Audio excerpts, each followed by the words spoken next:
My brother, 32, has been impregnating his wife, 32, since they were in high school. Their oldest is now a young teen, but they have 3 more. She's a stay-at-home mom and he works as a cleaning staff member at a FIFO, first in, first out camp.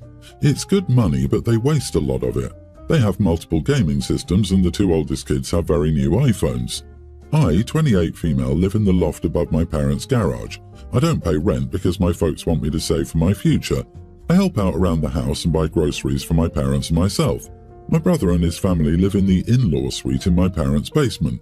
It was supposed to be a rental to get them some extra money for when they retired, but after my brother lost his job because he wouldn't get vaccinated, our folks let them move in.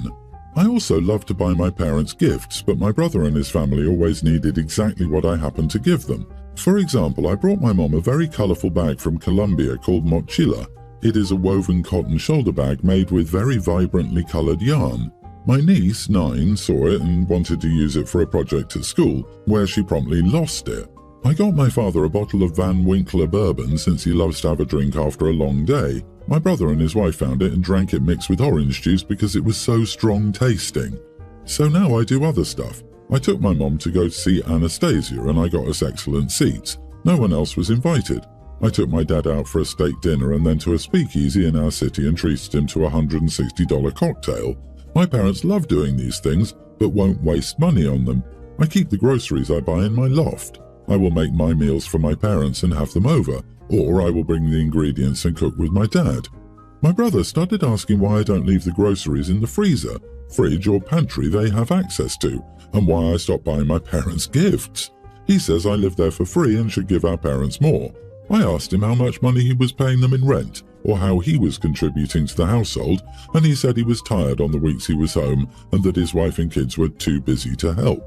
I work a full-time job, volunteer at a cat rescue, do theatre sports as a hobby, and still manage to help with yard work, housework, errands, and helping with my grandmother, who's in a locked-in facility for dementia patients. I pointed this out and he said I was being a little witch. I said I wasn't stupid enough to leave anything around that he or his family could steal. Now we're fighting and my parents are upset. His wife called me an idiot for not sharing the treats I bought for my parents. I can afford to buy treats for my parents and me, but not for 5 more people who don't contribute. Am I the idiot? Not the idiot, that's actually clever. I'd keep that up. Sporting events, movies, more dinners, shows, and any kind of experience rather than effects that can be stolen. As for your paying rent or not, that is between you and your parents. None of your mooching, stealing brother's business.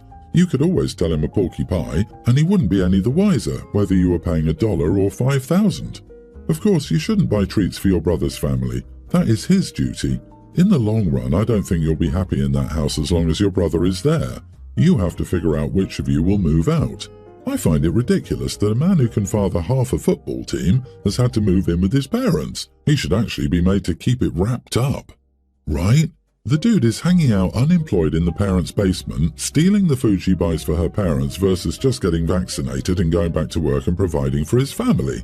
If Opie ever wants to give him the gift of an event, it should be a vasectomy appointment. Opie, you're spending time with your parents. Making memories is more valuable than gifts anyway. Opie is nailing gift giving. The fact that Bro and his family can't steal anything gifted is just a sweet bonus. Honey, be sure to always keep your loft locked and don't let anyone have a key. If you give your parents a key, your brother will weasel it out of them and then rob you blind. I, 30 male, have been married to my wife Naomi, 29 female, for 3 years, but we've been together for over 10 years and we're expecting our first child together. Naomi is currently 6.5 months pregnant, and I'm not going to lie, but her pregnancy is considered high risk, and our doctor advised her to avoid any stressful situations because of it. About 6 months ago, my sister Kate, 38 female, bought a newly built house with her husband Bob, 40 male, so they can accommodate all my nephews, nearly adult male, teen female, pre-tween female, and toddler twins. Their house has 6 bedrooms, and an extra bedroom is used as Bob's hobby room. Bob is very into insects and spiders, so he has a few tarantulas, cockroaches, etc. Now to the issue. The latest survey has discovered they placed all the windows to keep the warmth in. The house has enough space for my sister and her family. I said they could move in with us as long as they don't bring their tarantulas and other insects with them, as my wife is terrified of spiders. to the point of passing out or having a severe panic attack, and Bob has them escaping frequently. Bob refused. This resulted in a massive argument where I was called an idiot for not providing my sister and her family with accommodation at the time of need over some spiders. Am I the idiot here? Excuse me, you are providing your sister and her family with accommodation at the time of need. Her hubby is refusing those accommodations over some spiders. Not the idiot. If Bob's priority is his cockroaches, not his kids, that's on him. Tell your sister that she and her kids can still move in if they want, and Bob can sort him and his bugs out on his own. It's absolutely fine to have boundaries and rules when you help someone like this. Well, I guess they must not be that desperate if old Bob refuses to rehome his pets. They have choices. Bob lives in his car with his insects, or they all live in a car with his insects, or they convince someone else to be kind enough to take in a family of 7 plus an insect collection. I wish them luck with this one. I understand that pets are important, but so is family. His pets don't take precedence over your wife. Opie is a saint even to consider taking in that many people, even without the pets. Good for you for prioritizing your wife. Most people fear spiders and tarantulas. If they're known for letting the insects escape, your sweet wife would be beside herself and probably never sleep again, especially once your baby arrives. Aside from the insects, I'm shocked at your over-the-top generosity in welcoming 7 people into your home while also expecting a new baby. Plus, insurance typically covers a rental or hotel when things like this happen. So I wonder why you're expected to house them at all. You've dodged a bullet here. Shut down the conversation ASAP and consider revoking the offer. Sorry, not sorry for them. My 32 female brother Nate, 49, married his first wife and had my oldest niece Zoe, 24. Nate cheated on Zoe's mom when Zoe was 6 and they divorced. Zoe's mom took her to another city and Zoe would come to us for summer vacation. Nate moved his girlfriend in after the divorce and had Kim, nearly adult female. I've always sent Zoe Christmas and birthday cards. She would send me a message a few times a year for updates. We're friends on a few social media platforms, but neither is very active online. Last year, Zoe said that she was getting married. Our family was happy for her, and Nate said he would help pay for the wedding since Zoe and her fiancé are only 24. Zoe thanked him and went about planning her wedding. Recently, Nate learned Kim is just a guest at Zoe's wedding. He told her she should make her only sister the maid of honor. Zoe said that position was for her best friend who's been in her life since she was 10. Nate wasn't happy, but then suggested Kim could be a bridesmaid. Zoe said no, that although she feels bad for feeling this way, Kim is proof of him cheating on her mom. She's uncomfortable having Kim as anything other than a guest at her wedding. Nate said Zoe needs to make Kim a bridesmaid or he will pull all the funds from her wedding. When I learned of this, I lost it on my family, especially my parents, asking why they could back Nate up on such a thing. They said they agree it is a little mean, but this needs to be done to keep the family together. How can Zoe get married and not have her only sister involved? I'm doing rather well financially. I called Zoe to console her and asked how she planned to proceed with the wedding. Zoe said they would scale down the wedding. It would be a shame, but it was the only way her fiancé and she could pay on their own. I asked for the difference, and since it was only just over $10,000, I told Zoe she could consider it a wedding gift from me, and she could have her dream wedding. Zoe was ecstatic. She said I gave her the ability to really have her wedding the way she wanted it. My family was mad at me when they learned what I did. Kim was crying and said she was looking forward to being a bridesmaid at the wedding, and I ruined everything. Nate said Zoe wouldn't even let her walk her down the aisle now, and my parents added that all their extended family and friends would talk about how dysfunctional our family is. My family gave me so much grief that I wondered, am I the idiot? Not the idiot, you're a saint. Zoe isn't snubbing people or making it a big deal to exclude people. She's just not going out of her way to appease other people's unreasonable requests for her wedding. And the fact that Kim said she was looking forward to being a bridesmaid at the wedding and saying you ruined that means that she was promised that her dad would be able to manipulate Zoe into giving her what she wanted. That doesn't sound like a loving father or half-sister who's bothered or hurt by the lacking relationship with Zoe.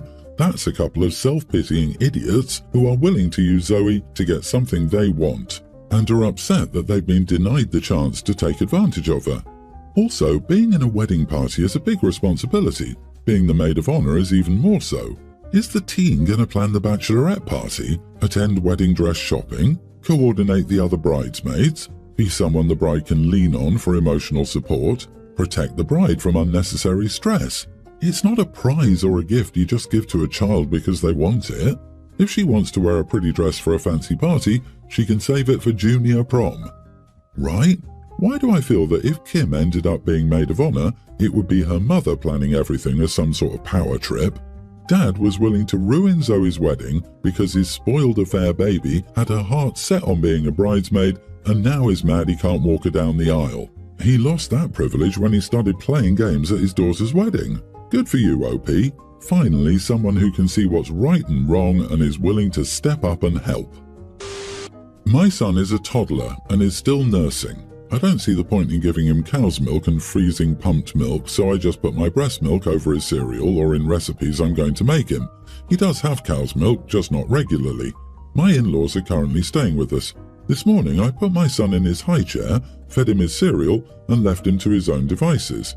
My father-in-law was in the kitchen, so I left to wake up my oldest. Anyway, I bring her down and find my father-in-law finishing my son's cereal. I laughed a little but went along with my morning. When we all sat down to eat, my father-in-law commented that the milk in my son's cereal tasted weird and asked if it was off. I then told him that he had breast milk in his and our milk wasn't off. I swear he looked like he was going to keel over and vomit. He was angry and asked why I'd watch him drink it and not tell him. My mother-in-law stepped in and agreed. I know he finished everyone's meals and I should have told him beforehand. I agreed that I should have told him when he was eating it, but honestly I thought he saw me tip it from the bottle. My husband is on damage control and has agreed with all of us. He understands all points of view, etc. So, am I the idiot for not telling them I make his cereal with breast milk? Let the man know, especially if you knew he would probably finish the food. Then to giggle and not tell him, are you serious? I'm not buying you thought he saw excuse. Nah, I feel you knew what you were doing all along. Yeah, you are the idiot. You didn't have any obligation to warn him in advance or anything. Still, you should have said something immediately when you saw him eating it. At that point, why bother? He's already eating it. He already thinks it tastes weird and is spoiled, but he finished it anyway.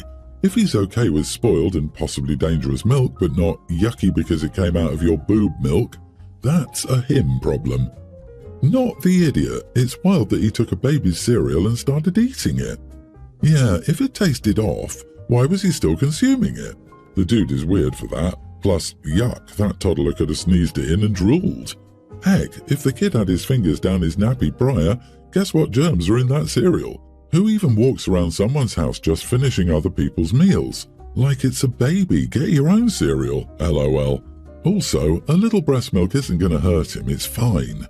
You're simply living your life taking care of your kids as you always do. It's not your responsibility to police a grown damn man. If he's going to go around acting like the family's personal garbage disposal, let him take the risk of ingesting something he's unaware is in the food.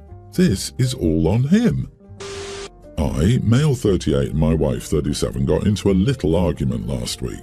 She's going on a 3-week trip to the US, we're European, for some research studies in a prestigious school, unpaid and outside her work scope. I pushed her to take this opportunity and, instead, take care of the 2 boys back home. And just for the record, as I started seeing that people believe men don't take care of kids, where we live, I took more paternity leave and do most of the activities with them as I enjoy. So this is not me being scared of being with my boys. After these 3 weeks, I expected my wife to fly back directly to us. However, she asked me if she could fly to New York and visit the city for 3 days. She said it's her childhood dream and doesn't know if the opportunity will present itself again. I've told her that this is also a dream of mine and I would have liked to experience it with her, but now I will not. While she was talking about it, I felt disappointed and sad that she wouldn't like to return to her family ASAP. I told her I was afraid I had to disagree and that I didn't want her to fly to New York but instead fly back to us. She refused and said she would book the tickets anyway. We're used to travelling often for work, 2 or 3 days, and we always take 1 extra day to visit. However, this time, 3 weeks is not 2 or 3 days. In some way, I feel angry at myself for thinking that my wife is selfish, but at the same time, I believe I shouldn't interfere with her dream. However, I cannot stop thinking I would not have behaved this way, especially after 3 weeks. I've now asked her to unbook her tickets, or else I will also book a 3-week trip abroad by myself when she returns. Am I the idiot? You are the idiot. It's 3 days. She will already be in the States. She's going for professional development and you state that you're taking care of your sons instead of traveling. But she isn't traveling for 3 weeks, she's working. You can be gracious and give her what is basically a long weekend after what is most likely an intense period. You aren't begrudging her the 3 days because you predict you will miss her, you're doing so out of pettiness and jealousy. Be a supportive husband and book your own trip if you want when she gets back, but you only get a 3-day trip. I disagree, OP is not the idiot.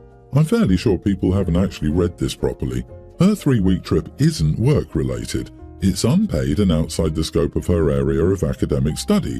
It's something she's interested in, but doesn't relate specifically to her career. Despite this, you've encouraged her to go. You take on full responsibility for the kids over 3 weeks.